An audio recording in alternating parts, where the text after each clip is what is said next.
So this is just a series of different hamstring stretches that you can use.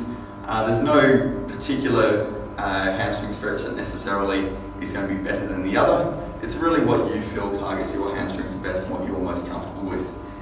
Now the hamstrings are a bunch of muscles that run behind the upper leg, and that's basically where we want to be feeling this stretch when we perform this. Ultimately, when we're holding our static stretches, we want to hold them for at least 30 seconds.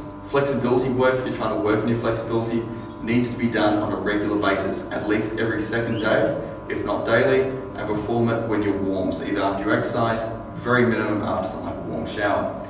Now we're going to start with just a standing hip hinge type of hamstring stretch.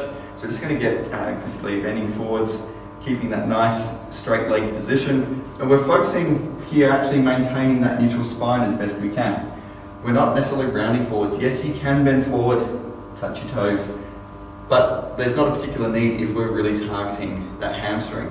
So this is an important stretch to do if we're going to be doing hip hinge type exercises. So we're going to hold this position for 30 seconds. Now, if you feel it in the bulk of the hamstrings, great. If you feel it behind the knee, what we're usually best to do is to do two stretches. One with the knee straight, and then one where we unlock the knee slightly, and we want to just increase that stretch until we feel it move up into the hamstring. So feel it behind the knees, unlock the knees slightly, and as you unlock, lean further forward until you feel it in the bulk of the hamstrings. And do two lots of stretches, 30 seconds each. So that's one variation of this exercise. Another one is we're going to be coming over to a bench.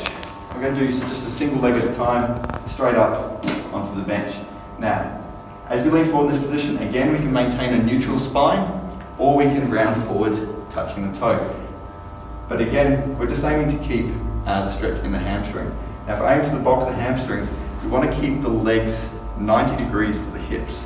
Okay, so we're not leg out the side, leg is straight in front, just like Chris Lee's demonstrating. And again, both sides. Third variation, we're going to do one which is sitting down on the mat. Legs out straight, or we can have the leg out the side, either or I don't mind. We're going to be bending forward again, touching towards the toes. And again, you can do this variation with a neutral spine or rounding forward. If you've got neural tension from disc issues or anything like that, make sure it's with the neutral spine. Otherwise, it depends your exact goal of this stretch as to which one's going to be better for you.